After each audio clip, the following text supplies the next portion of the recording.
జై Shriram. Welcome to Tara creations. ఇప్పుడు మనము స్వీట్ పొటాటోతో పాయసం చేద్దాము.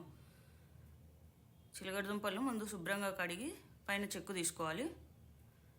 ఎప్పుడు సేమియా పాయసము ఇలా బియ్యం పాయసం అలాంటివి కాకుండా ఇలా స్వీట్ పొటాటోతో పాయసం చేసి పెడితే పిల్లలు చాలా ఇష్టంగా తింటారు. టేస్టీగా కూడా ఉంటుంది, ఎంతో హెల్త్కి కూడా చాలా మంచిది. అలా చెక్కు తీసుకున్న తర్వాత తురుముకోవాలి. మీ ఇంట్లో కిట్టి పార్టీ అని ఉన్నప్పుడు ఇలా చేసి పెడితే మీ ఫ్రెండ్స్ మళ్ళీ రెసిపీ గురించి అడుగుతారు. పెన్నం పెట్టి ఒక 2 స్పూన్లు నెయ్యి వేసుకున్నాను. డ్రై ఫ్రూట్స్ వేసుకున్నాను. ఇవి మన ఇష్టం, ఎన్నైనా వేసుకోవచ్చు. మధ్యలో తగులుతూ చాలా బాగుంటాయి టేస్టీగా. అవన్నీ దోరగా వేయించుకొని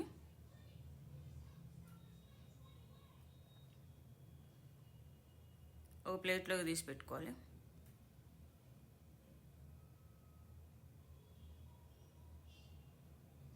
అదే నెయ్యిలో తురుముకున్న స్వీట్ పొటాటో వేసి వేయించుకోవాలి. ఒక 5-10 నిమిషాలు సిమ్లో పెట్టి వేయించుకోవాలి బాగా. ఇంకొక స్టవ్ మీద గిన్నె పెట్టి బెల్లం వేసుకుంటున్నాను. దంచుకొని బెల్లము 1 కప్పు బెల్లం వేసాను. 1 కప్పు బెల్లానికి 1 కప్పు నీళ్ళు పోసుకోవాలి. స్టవ్ మీద పెట్టి బెల్లం కరిగితే చాలు. షుగర్ కావాలంటే షుగర్ వేసుకోవచ్చు. బెల్లం అయితే హెల్త్కు పరంగా కూడా బెల్లం మంచిదని. అది వేగిన తర్వాత పాలు పోసుకుంటున్నాను. 2 కప్పులు పాలు.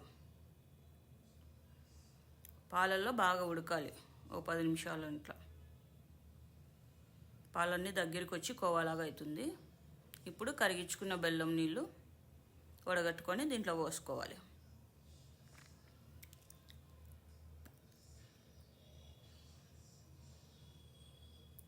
ఇంకొక 5 నిమిషాలు దీన్ని మరిగించుకోవాలి. పచ్చి కొబ్బరి తురుము వేసుకున్నాను. ఇది మన ఇష్టం, వేసుకోవాలంటే వేసుకోవచ్చు, లేదంటే వదిలేయచ్చు. ఇలాంటి మంచి మంచి వీడియోస్ కోసం మా ఛానల్ని సబ్స్క్రైబ్ చేసుకోండి. యాలకుల పొడి వేసుకున్నాను.